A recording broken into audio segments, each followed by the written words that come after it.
بسم اللہ الرحمن الرحیم۔ السلام علیکم میرے عزیز دوستوں، آج میں آپ کے لیے بادشاہ اور وزیر کی کہانی لے کر حاضر ہوا ہوں۔ ایک بادشاہ تھا اور اس کی بہت بڑی سلطنت تھی۔ ایک دن بادشاہ کا موڈ بہت اچھا تھا۔ وہ نوجوان وزیر کی طرف مڑا اور مسکرا کر پوچھا، تمہاری زندگی کی سب سے بڑی خواہش کیا ہے؟ وزیر شرما گیا، اس نے منہ نیچے کر لیا۔ بادشاہ نے کہکا لگایا اور بولا، تم گھبراؤ مت، بس اپنی زندگی کی سب سے بڑی خواہش بتاؤ۔ وزیر گھٹنوں پر جھکا اور عاجزی سے بولا، حضور، آپ دنیا کی خوبصورت ترین سلطنت کے مالک ہیں۔ میں جب بھی یہ سلطنت دیکھتا ہوں تو میرے دل میں خواہش پیدا ہوتی ہے، اگر اس کا 10واں حصہ میرا ہوتا تو میں دنیا کا خوش نصیب ترین انسان ہوتا۔ وزیر خاموش ہو گیا۔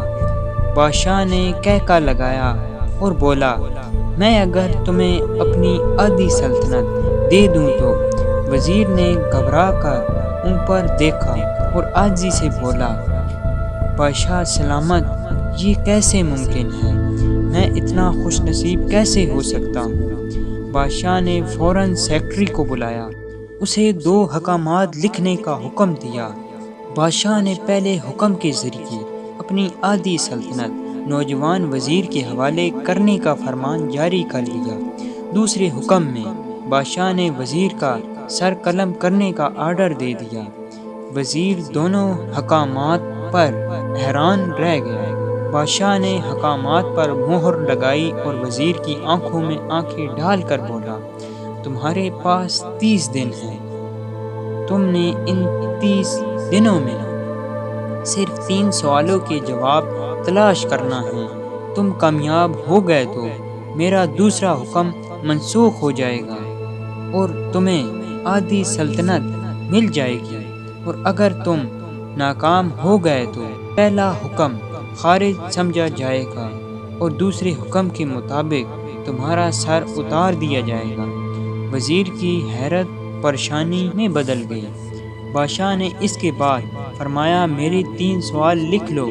وزیر نے لکھنا شروع کر دیا۔ بادشاہ نے کہا، انسان کی زندگی کی سب سے بڑی سچائی کیا ہے؟ وہ رکا اور بولا، دوسرا سوال، انسان کی زندگی کا سب سے بڑا دھوکہ کیا ہے؟ وہ رکا اور پھر بولا، تیسرا سوال، انسان کی زندگی کی سب سے بڑی کمزوری کیا ہے؟ بادشاہ نے اس کے بعد نکارے پر چٹ لگوائی اور بآواز بلند فرمایا، تمہارا وقت شروع ہوتا ہے۔ وزیر نے دونوں پروانے اٹھائے اور دربار سے دوڑ لگا دی۔ اس نے اس شام ملک بھر کے دانشور، مفکر اور ذہین لوگ جمع کیے۔ سوال ان کے سامنے رکھ دیے۔ ملک بھر کے دانشور ساری رات بحث کرتے رہے، لیکن وہ پہلے سوال کا جواب بھی نہ تلاش کر سکے۔ وزیر نے دوسرے دن دانشور بٹھا دیے، لیکن نتیجہ وہی نکلا۔ وہ آنے والے دنوں میں لوگ بٹھاتا رہا، مگر اسے کوئی تسلی بخش جواب نہ مل سکا، یہاں تک کہ وہ مایوس ہو کر دارالحکومت سے باہر نکل گیا۔ وہ سوال اٹھا کر پورے ملک میں پھرا، مگر اسے کوئی تسلی بخش جواب نہ مل سکا۔ وہ مارا پھرتا رہا، شہر شہر، گاؤں گاؤں کی خاک چھانتا رہا۔ شاہی لباس پھٹ گیا، پگڑی ڈھیلی ہو کر گردن میں لٹک گئی، جوتے پھٹ گئے اور پاؤں میں چھالے پڑ گئے، یہاں تک کہ شرط کا آخری دن آ گیا۔ اگلے دن اس نے دربار میں پیش ہونا تھا۔ وزیر کو یقین تھا یہ اس کی زندگی کا آخری دن ہے، کل اس کی گردن کاٹ دی جائے گی اور جسم شہر کی مرکزی پل پر لٹکا دیا جائے گا۔ وہ مایوسی کے عالم میں دارالحکومت کی کچی آبادی میں پہنچ گیا۔ آبادی کے سرے پر ایک فقیر کی جھوپڑی تھی۔ گرتا پڑتا اس گٹھیا تک پہنچ گیا۔ فقیر